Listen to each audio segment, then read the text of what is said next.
Il a embrassé sa femme avec passion. Mais dès qu'il s'est retourné, il s'est essuyé les lèvres avec dégoût. Il méprisait sa femme au point d'en avoir la nausée.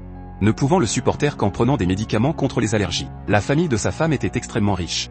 Il n'avait donc pas d'autre choix que de ravaler sa répulsion et de l'embrasser. Jacques dirigeait le café de sa femme, mais il y avait trouvé une nouvelle amante. Bientôt, le magasin en difficulté était au bord de la faillite. Il a demandé à plusieurs reprises l'aide de sa femme, mais elle a tardé à l'aider. La maîtresse de Jacques a placé un petit flacon de poison devant lui, l'exhortant à tuer sa femme et à s'emparer de sa fortune.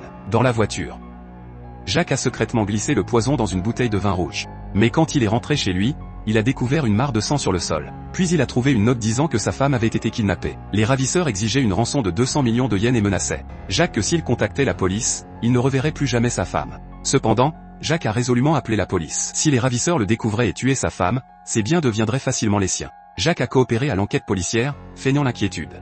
La police a trouvé 2 tasses suspectes dans l'évier et la bouteille de vin dans le salon. Voyant cela, Jacques a éclaté en sueur froide et a expliqué à la hâte que c'était un cadeau qu'il venait d'acheter pour sa femme. Tout en ayant l'air extrêmement inquiet, le jeu d'acteur superbe de Jacques a trompé la police qui lui a rendu le vin empoisonné. Pendant que la police enquêtait en bas, Jacques, se prélassant dans un bain chaud, enfin libéré des chaînes de sa femme. Un sentiment de libération sans précédent lui a donné l'impression de renaître. Il s'est rendu compte que s'il disait aux ravisseurs qu'il ne pouvait pas réunir la rançon, il ferait disparaître sa femme à jamais, lui évitant ainsi des ennuis et lui permettant de réclamer raisonnablement sa fortune.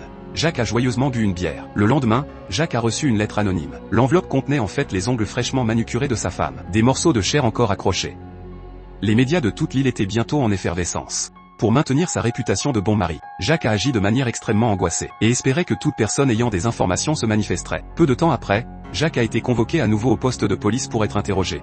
La police lui a montré une photo de basket et lui a demandé où était sa paire assortie. Jacques s'est empressé d'expliquer, essayant de se disculper de tout soupçon. La police a regardé Jacques se défendre calmement. Pas du tout.